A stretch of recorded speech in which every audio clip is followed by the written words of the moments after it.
ಧ್ಯಾನ ಮತ್ತು ಯೋಗ ವರ್ಣನೆ.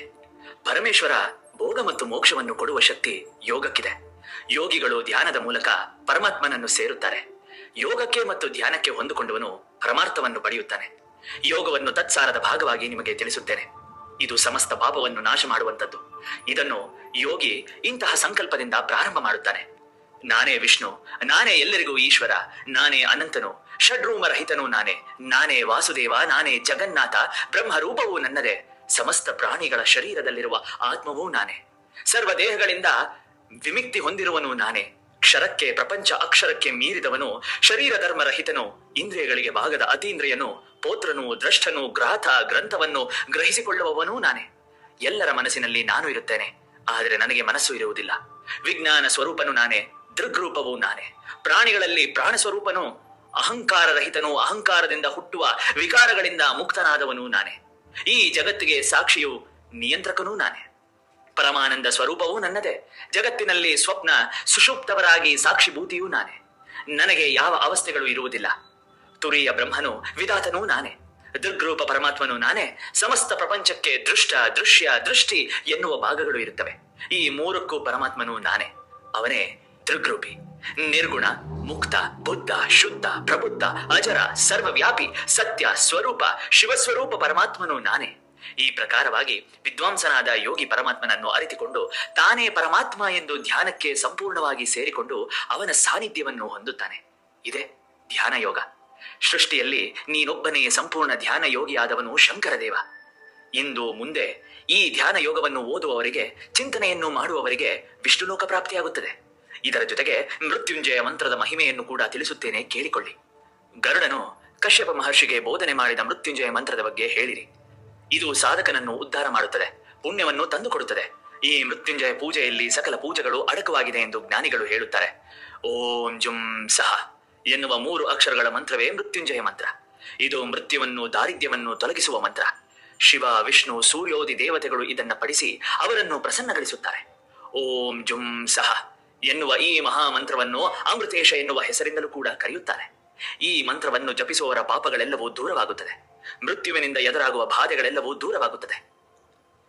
ಈ ಮಂತ್ರವನ್ನು 100 ಸಾತಿ ಅವಿರತವಾಗಿ ಜಪಿಸಿದರೆ ವೇದಧ್ಯಾಯನದಿಂದ ಬರುವ ಸುಕೃತಿ, ಯಜ್ಞಫಲ, ತೀರ್ಥ ಸ್ನಾನ, ಪುಣ್ಯಫಲ ದೊರೆಯುತ್ತದೆ. 3 ಸಂಧ್ಯೆಗಳಲ್ಲಿ 108 ಬಾರಿ ಈ ಮಂತ್ರವನ್ನು ಜಪಿಸಿದರೆ ಮೃತ್ಯು ಇವರಿಂದ ದೂರವಾಗೇ ಇರುತ್ತದೆ. ಕಠಿಣಾತಿ ಕಠಿಣವಾದ ವಿಘ್ನಗಳೆಲ್ಲ ತೊಲಗಿ ಹೋಗುತ್ತದೆ. ಶತ್ರುಗಳ ಮೇಲೆ ಜಯ ಲಭಿಸುತ್ತದೆ. ಭಗವಂತನಾದ ಮೃತ್ಯುಂಜಯ ಅಥವಾ ಅಮೃತೇಶ್ವರನು ಶ್ವೇತ ಕಮಲದ ಮೇಲೆ ಕುಳಿತಿರುತ್ತಾನೆ. ಅವನು ಚತುರ್ಭುಜ. ಒಂದು ಕೈಯಲ್ಲಿ ಅಭಯ ಮುದ್ರೆ, ಇನ್ನೊಂದು ಕೈಯನ್ನು ವರದ ಮುದ್ರೆಯಲ್ಲಿ ಇಟ್ಟುಕೊಂಡು, ಉಳಿದ 2 ಕೈಗಳಲ್ಲಿ ಅಮೃತ ಕಲಶವನ್ನು ಇಟ್ಟುಕೊಂಡು ನಿತ್ಯವೂ ನಮ್ಮನ್ನು ಶಾರೀರಿಕ, ಮಾನಸಿಕ, ಪ್ರಾಣಾಂತಿಕವಾದ ಬಾಧೆಗಳಿಂದ ರಕ್ಷಿಸುವುದಕ್ಕಾಗಿ ಸಿದ್ಧವಾಗಿರುತ್ತಾನೆ. ಅವನ ವಾಮಾಂಕ ಸ್ಥಿತಿಯಲ್ಲಿ ಅಮೃತ ಭಾಷಿಣಿ ಅಮೃತಾದೇವಿ ಜೊತೆಯಲ್ಲೇ ಇರುತ್ತಾಳೆ. ಅವಳನ್ನು ಕೂಡ ಧ್ಯಾನಿಸಬೇಕು. ಅವಳು ಒಂದು ಕೈಯಲ್ಲಿ ಕಲಶವನ್ನು, ಇನ್ನೊಂದು ಕೈಯಲ್ಲಿ ಕಮಲವನ್ನು ಹಿಡಿದಿರುತ್ತಾಳೆ. ಕಲಶ ಬಲಗೈಯಲ್ಲಿರಬೇಕು. ಓಂ ಜುಂ ಸಹ ಎನ್ನುವ ಈ ಮಂತ್ರ ಪರಮಶಕ್ತಿ ಪ್ರದಾಯಕ, ಅತುಲಿತ ಶಾಂತಿದಾಯಕ ಕೂಡ.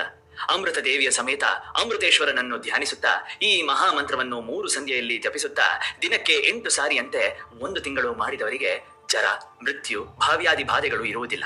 ಶತ್ರುಗಳ ಮೇಲೆ ಶಾಶ್ವತವಾದ ಸತ್ಯವಾದ ಜಯವನ್ನು ಸಾಧಿಸುತ್ತಾರೆ. ಮಹಾಶಾಂತಿಯನ್ನು ಹೊಂದಿರುತ್ತಾರೆ.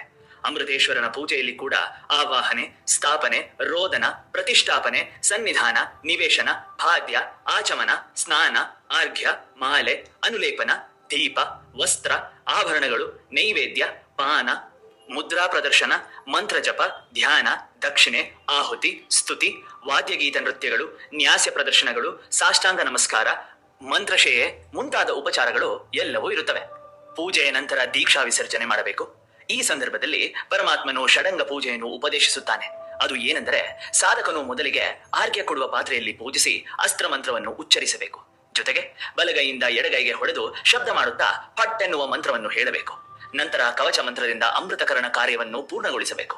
ಆಗ ಆಧಾರ ಶಕ್ತಿಯನ್ನು ಮೊದಲು ಪೂಜೆ ಮಾಡಿ ಪ್ರಾಣಾಯಾಮ, ಆಸನ ಉಪವೇಶನ, ದೇಹ ಶುದ್ಧಿ ಮಾಡಿಕೊಂಡು ಅಮೃತೇಶನನ್ನು ಧ್ಯಾನ ಮಾಡಬೇಕು. ನಂತರ ತನ್ನ ಆತ್ಮವನ್ನು ದೇವಸ್ವರೂಪನಾಗಿ ಸ್ವೀಕರಿಸಿ ಅಹಂ ಬ್ರಹ್ಮಾಸ್ಮಿ ಎಂದು ಪಠಿಸಿ ಅಂಗನ್ಯಾಸ, ಕರನ್ಯಾಸ ಮಾಡಬೇಕು. ತನ್ನ ಹೃದಯದಲ್ಲಿ ನೆಲೆಸಿರುವ ಆತ್ಮದೇವರನ್ನು ಪೂಜೆ ಮಾಡಬೇಕು. ಕಣ್ಣನ್ನು ಅರ್ಧ ಮುಚ್ಚಿ ಅಮೃತೇಶ ಮಂತ್ರವನ್ನು ಪಠಿಸುತ್ತಾ ತನ್ನ ವ್ಯೋಮ ಮುಡಿಯಲ್ಲಿ ಜ್ಯೋತಿ ಚಕ್ರವನ್ನು ಕಾಣುವಂತಾಗಬೇಕು. ಇದಾದ ನಂತರ ದೇವರ ಮೂರ್ತಿಗೆ ಅಥವಾ ಯಜ್ಞಪೀಠದ ಮೇಲೆ ಚಿತ್ರಿಸಿರುವ ದೇವರಿಗೆ ಸುಂದರವಾದ ಪುಷ್ಪಗಳನ್ನು ಸಮರ್ಪಿಸಬೇಕು. ಆಧಾರ ಶಕ್ತಿಯನ್ನು ಪೂಜಿಸುವ ಮೂಲಕ ದ್ವಾರದಲ್ಲಿರುವ ದೇವತೆಗಳು ಆಹ್ವಾನವನ್ನು ಸ್ವೀಕರಿಸಿ ಪೂಜೆಗೆ ಆಗಮಿಸಬೇಕು. ಅದಕ್ಕಾಗಿ ಮೊದಲು ಆಧಾರ ಶಕ್ತಿ ಪೂಜೆ ಮಾಡುವುದು, ನಂತರದಲ್ಲಿ ದೇವ ಪ್ರತಿಷ್ಠಾಪನೆ, ಪರಿವಾರ ಸಮೇತವಾಗಿ ದೇವರನ್ನು ಆರಾಧನೆ ಮಾಡುವುದು ನಡೆಯಬೇಕು. ಪರಿವಾರದ ಜೊತೆಗೆ ಧರ್ಮವನ್ನು, ಆಯುಧಗಳನ್ನು ಪೂಜಿಸಿದರೆ ದೇವತೆಗಳಿಗೆ ಸಂತುಷ್ಟಿ ಆಗುತ್ತದೆ. ಇಂದ್ರಾದಿ ದೇವತೆಗಳನ್ನು, ವೇದಗಳನ್ನು ಯಾವ ವ್ರತದಲ್ಲಿಯೇ ಪೂಜೆ ಮಾಡಿದರೆ ಭುಕ್ತಿ, ಮುಕ್ತಿ ಸಿಗುತ್ತದೆ. ಆದ್ದರಿಂದ ಈ ಷಡಂಗ ಪೂಜೆಯನ್ನು ವಿದ್ವಾಂಸರು ಹೇಳಿರುವುದು. ದೇವಮಂಡಲವನ್ನು ಪೂಜಿಸುವುದಕ್ಕೂ ಮೊದಲು ಮಾತೃಕ, ಗಣದೇವತೆಗಳು, ನಂದಿ, ಗಂಗೆಯರನ್ನು, ದೇವಸ್ಥಾನದ ಬಲಭಾಗದಲ್ಲಿ ಮಹಾಕಾಲನನ್ನು, ಯಮನನ್ನು ಪೂಜಿಸಬೇಕು. ಪೂಜೆಯ ಪ್ರತಿ ಹಂತದಲ್ಲಿ ಓಂ ಅಮೃತೇಶ್ವರ ಭೈರವಾಯ ನಮಃ, ಓಂ ಜುಂ ಹಂ ಸಹ ಸೂರ್ಯಾಯ ನಮಃ ಎಂದು ಹೇಳುತ್ತಲೇ ಇರಬೇಕು. ಹಾಗೆ ಶಿವ, ಕೃಷ್ಣ, ಬ್ರಹ್ಮ, ಚಂಡಿಕಾ, ಸರಸ್ವತಿ, ಮಹಾಲಕ್ಷ್ಮಿ ದೇವತೆಗಳನ್ನು ಕೂಡ ಅವರ ಹೆಸರಿನ ಮೊದಲು ಓಂಕಾರವನ್ನು ಹೇಳುತ್ತಾ ಕೊನೆಯಲ್ಲಿ ನಮಃ ವನ್ನು ಸೇರಿಸಿ ಅದಕ್ಕೂ ಮೊದಲು ಯ ಅಥವಾ ಯೈ ಹೇಳಿ ಪೂಜಿಸಬೇಕು.